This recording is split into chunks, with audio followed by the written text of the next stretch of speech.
Hi, we can hear you. Okay, awesome. Thanks. We can hear. Okay, welcome everybody. Sure.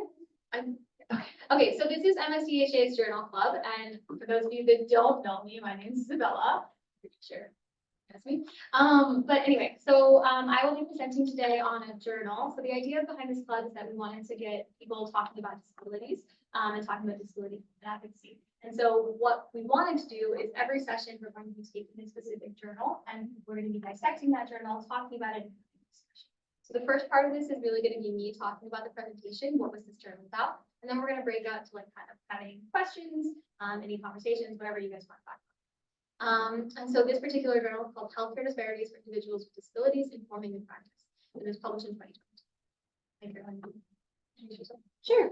I'm Caroline. I'm an M3. I'm also part of MSDHA. I'll be facilitating today, but Bella is very much leading, and I will only jump in if I need to. So take it away. Oh, I didn't. Anyway, okay, so this is just a basic overview of what we're going to be going through for today. So the article was broken down into basically 4 major parts. Disability versus different abilities, the definition and history of disabilities, diversity and prevalence of disabilities, healthcare disparities and people with disabilities, and then finally healthcare professionals with disabilities. And so I wanted to kind of have a breakdown framing the conversation because I know everybody here is coming from different perspectives on what it means to be a disability advocate. I have like a huge background in this stuff, but so I wanted to kind of break down some of the key terms that we're going to be using so that everybody has kind of the same level of understanding. So the ADA is the American Disabilities Act. It was signed in 1990, and it is essentially what guarantees people with disabilities the right to not be discriminated against. And that is, so as a person with disability myself, I use the ADA. That is what I have to cite when I say, okay, this is where you cannot discriminate against me. This is what is legally required for me to have my applications. And then there are subsections of it like IDEA, which is part of specifically for students with learning disabilities, how you enact. So how do you get those accommodations on the school? And there's disability versus different ability. So this kind of comes down to the definition of what is a disability, and we'll talk more in depth about that in a couple minutes. But I wanted to frame this conversation by saying like a disability is not necessarily just I cannot do this. It is a societal factor that is saying, okay, what are your abilities? How are they different from what we deem quote unquote normal? And then how does that impact the way you interact with society?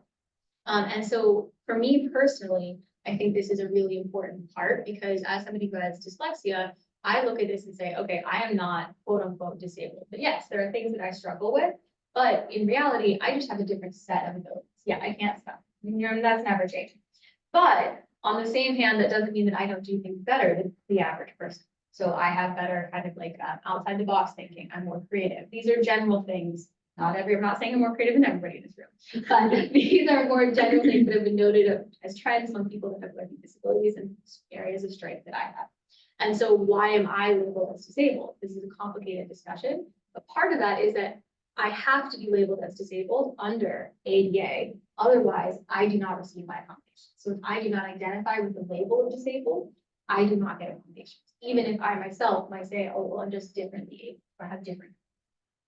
Okay, and then not all disabilities are the same. So disability is a huge, broad category. So I have learning disability, but that does not mean that my experiences are the same as somebody who has a physical disability or a sensory disability or an intellectual disability. All of these are very different, and that's part of the challenge about talking about disabilities, is that it's a huge, broad category. And so when we're thinking about this, we want to really pay attention to the nuanced approach. What does each particular person mean? And also what do these subcategories of disabilities mean? And then primary versus secondary disability. So primary disability is kind of like what are you primarily have? So for me, that's dyslexia. But a secondary disability is kind of like, okay, what are the consequences of that? How does that impact your life? So for people with learning disabilities, they have a higher prevalence, I believe it's like 40% have depression, and 70% have some kind of anxiety disorder. And so with that, they're talking about, okay, so their learning disability is causing these kind of secondary disabilities that are related. So other types of secondary disabilities might be like a pressure ulcer or a fracture or something that results from any kind of disability that they originally And then accommodations are basically like the things that I need or anybody needs to just function normally within society and get to do day-to-day things. Does that kind of make sense? Okay, so now we're going to get really into kind of the heart of the conversation. And so this is disability versus different abilities. And this is your definition of disability. So disabilities really have been around for forever. This is not something new. But they really started with the fact like, okay, how can we support members of society who need extra help? That was kind of like the foundation of what a disability is. You have a disability, you're not being able to function in a way that everybody else can. But along with that, started in kind of the Renaissance era, when you had people starting to say, okay, but like, are you thinking it? Which is one of the main things, main stigmas around people with disabilities. And so this article really discussed the idea that like, how can we differentiate between those who truly have a disability and those who are just kind of trying to abuse the system. And that idea they brought back to the Renaissance. Then they said, okay, when does this change? In the early 1900s, we developed a lot of medical tools to be able to scientifically say, here are the differences between who actually has a disability and who doesn't. So we began to medicalize it. But there are a lot of drawbacks to medicalizing something like this, because then you now have the ability to say, well, maybe your disability isn't actually disabling. So maybe I don't need to provide you. So there's a lot of kind of back and forth between over medicalizing the definition of disability, which then comes into kind of this idea of what is a disability. And so there's a medical model, a social model, and a biosocial model. The medical model says essentially, we want to be able to cure you, make sure that you can function in society. So it's very functional based. And it's all about like, okay, how can we get you to be quote unquote normal? And that's kind of what a lot of healthcare uses. And it's a lot of times what we think of when we're thinking of like the ADA. So it's in terms of disability, means an aspect to an individual, a physical and mental impairment that substantially limits one or more life activities of the individual, such as recording impairment, being impaired, or having an impairment. I didn't grade these guys. This is a horrible definition, but that's by the ADA's definition of what a disability is. Then you have kind of more of a social model, which is saying these people actually aren't disabled. It is society's expectations of where they should be that is telling them that they are disabled. And what we've come to now is kind of more of a biosocial model, which is saying like, yes, people have different sets of abilities, but it is the social norms that are causing this to become a disability or bad behavior. That kind of makes sense. And these are really important because this is really how this stuff becomes law, or like how I, as a disabled person, interact with the world is based off of kind of these different definitions. So like some of this is about like giving accommodations. So in medical school, and in many schools, the ADA defines accommodations as like, what do you need? What are you legally required to have? But that's not the same thing as saying, okay, how can we create a culture where you thrive, right? So if we're thinking about this, it's like, okay, for me as a student with a disability, having dyslexia, I need a paper exam. I need 50% extended time. I need to type during my SPs because I can't read my own handwriting. And I can't spell. So all of those things are required, and the school has to give me those things. But they do not have to go above and beyond and create an environment where these things are natural or unstigmatized, where I don't have to feel bad for requesting them or anything like that. Does that kind of make sense?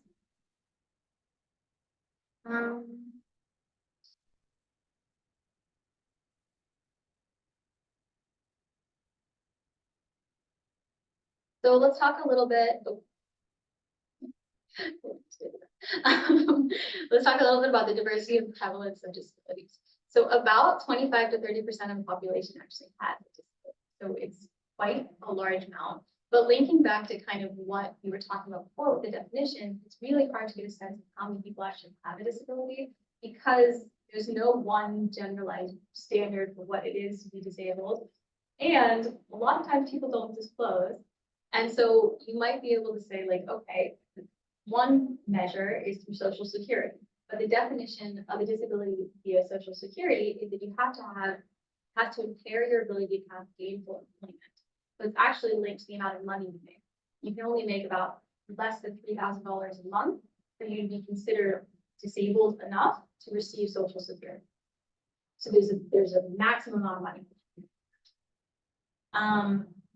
Whereas you might be able to say, okay, the Affordable Care Act of 2010 required the federal government to create a standard of questions for identifying disabilities. But again, you have how many people are going to report, how many people that like identify that they have a disability. So this kind of stuff is very valuable. And I would say like what I've heard from people with learning disabilities is that like 1 in 5 people have a learning disability. And so this number is saying that like 30% have any kind of disability. I would actually argue that these numbers are deflated relative to what we might consider. But yeah, so these are some of the demographics.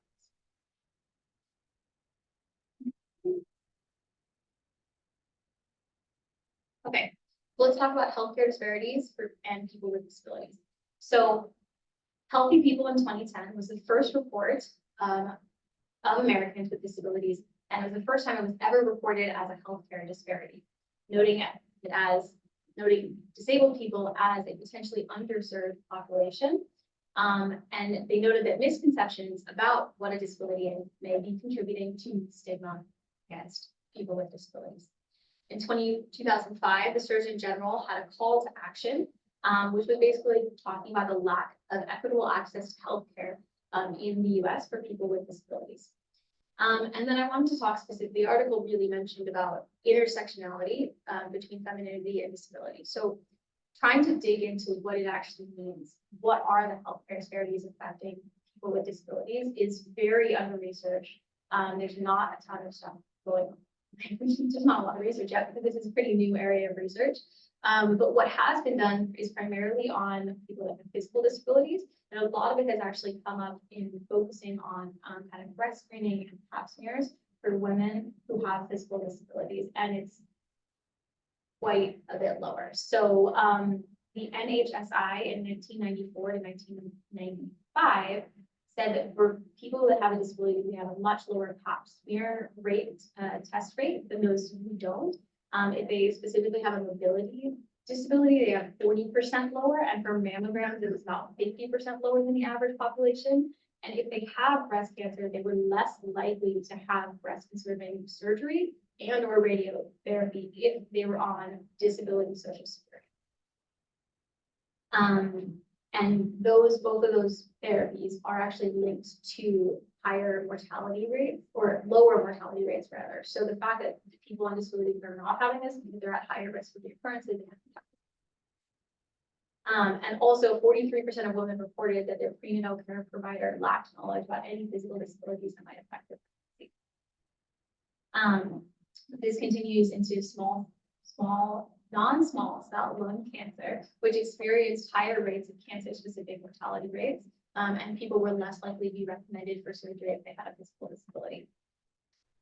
And then one study suggested that 70 to 87% of patients who use wheelchairs were examined in their wheelchair and were not actually receiving a physical exam outside of it, which means that they're not receiving a comprehensive physical exam, and that's wildly problematic. And so looking at like, okay, why is this? We think about like, okay, stigma and physical exams. So we're looking at people who might not present as we expect another person to present. There's a report saying that most people were not taught about any disability help in medical school. We're not taught how to help people that have different disability challenges.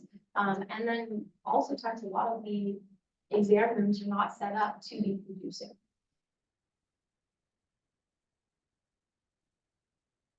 So these are some of the quotes that I've pulled describing what physicians and healthcare providers have said about helping and treating patients with disabilities. One provider mentioned it's social work stuff. It's not my job, essentially. Another one said disability doesn't fit the paradigm of people who run medical schools. The job is to cure. If you find out that what's happening on the most molecular level, you can fix it. But just put in some new DNA and all the problems of society go away. The simplistic reductionist view, I think, is a fantasy of why people go to medical school, to be cured, to be a hero. So oftentimes when you're presented with somebody who doesn't have a cure, they have something that is chronic, lifelong, or that is part of who they are, how can you help that person? That's not quote unquote part of what we are taught our jobs are as physicians. And this really builds into the stigma that people with disabilities encounter every day, but especially within the medical field and when they're interacting with healthcare practitioners. On top of this, we have a lack of physicians with disabilities, and there's a huge access to barriers for people with disabilities. One of the coolest things, though, I will say, is the University of Michigan does have a disability kind of like section in my chart. So that you guys next year when you're on the boards, we do interact with somebody who has a disability, you can help fill that out so that you can talk about their preferences that might be helpful to them. Though I do think that still needs to work, but I think it's a great thing to have.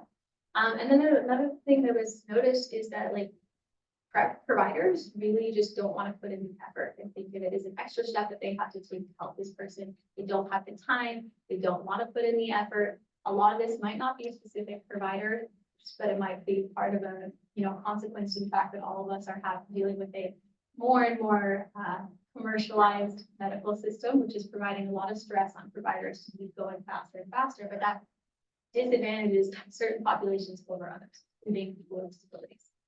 And also there's just really no training on this, as I mentioned before. One other thing that I really think is important to mention that this report mentioned is the perception that people with disabilities have worse quality of life than people that don't. And so in particular, there was a report done on people who had spinal cord injuries. And in 1994, they surveyed 233 physicians, nurses, and emergency medical technicians. The clinicians all reported 22% said they would not want life-sustaining treatment if they had a spinal cord injury. And only 18% imagined being glad to be alive after having a spinal cord injury. 92% of respondents who had a spinal cord injury said they were glad to be alive. 41% of clinicians felt that the staff in the emergency rooms tried too hard to resuscitate or save people who had no spinal cord injuries. So the idea that physicians believe that people that have disabilities, in this particular case, a physical disability, runs very deep. And it is not necessarily, again, it is not necessarily individual's fault, but I really want to hone in on the fact that we need to make sure that we're understanding people with disabilities do not have worse quality of life. They have different versions of reality, different versions of what is normal, but that does not mean that what they can provide, what they offer, what they're experiencing is less valuable than anybody else's.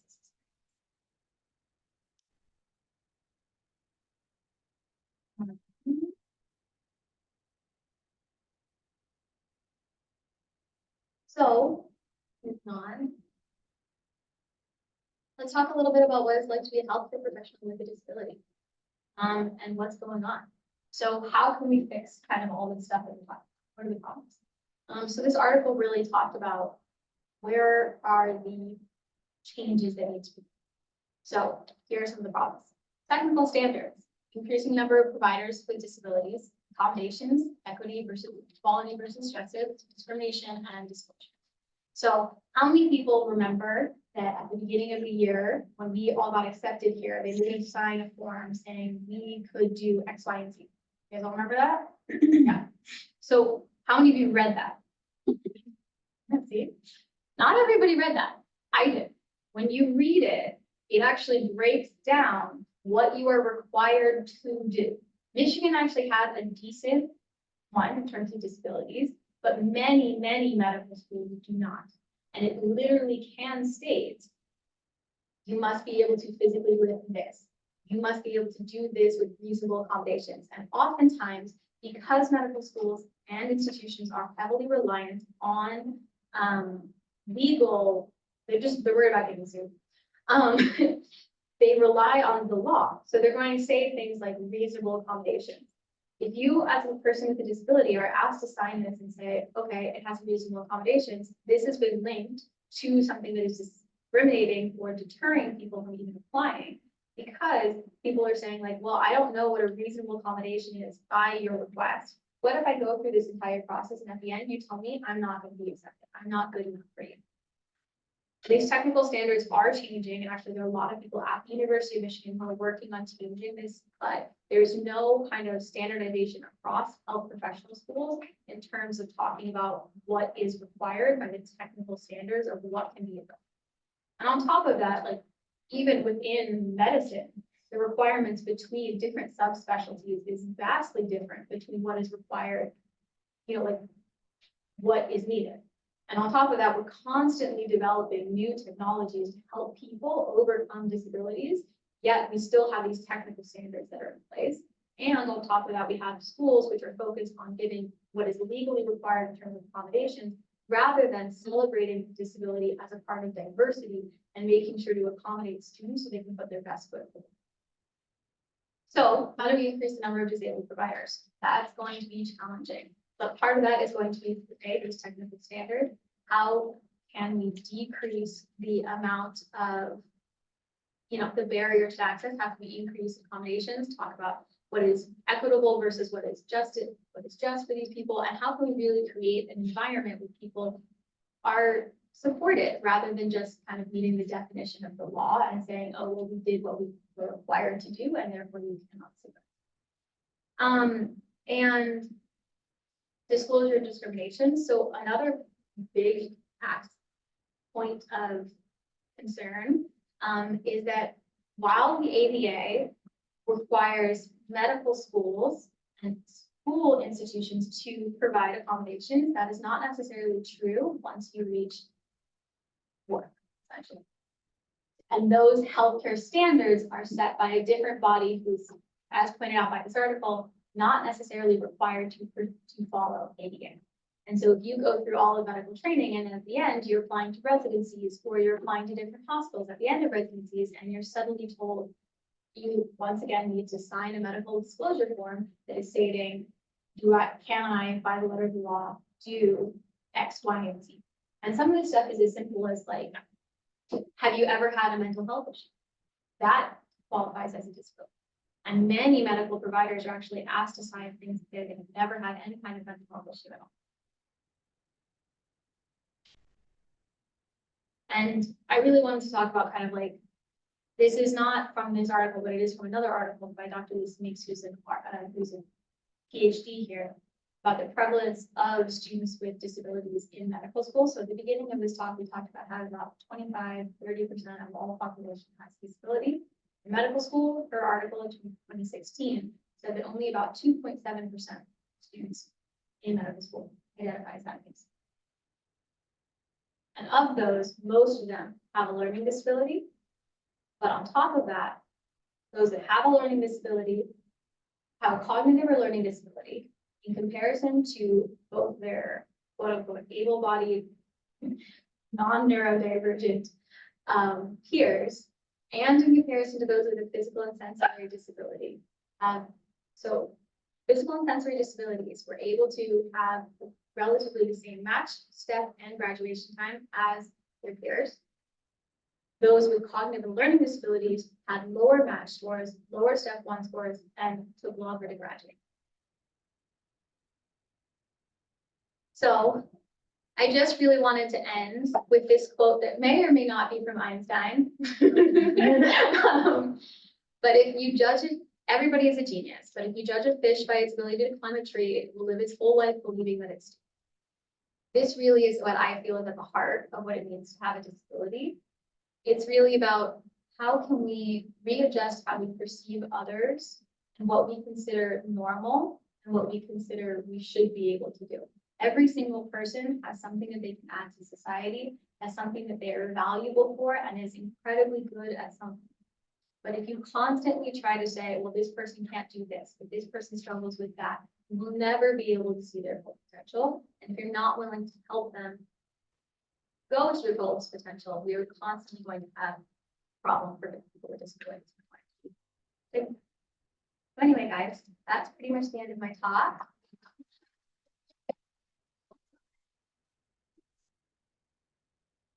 And we have some discussion questions if we want, but we can also just talk. Does anybody have any questions? Oh, at this point, we're going to stop the recording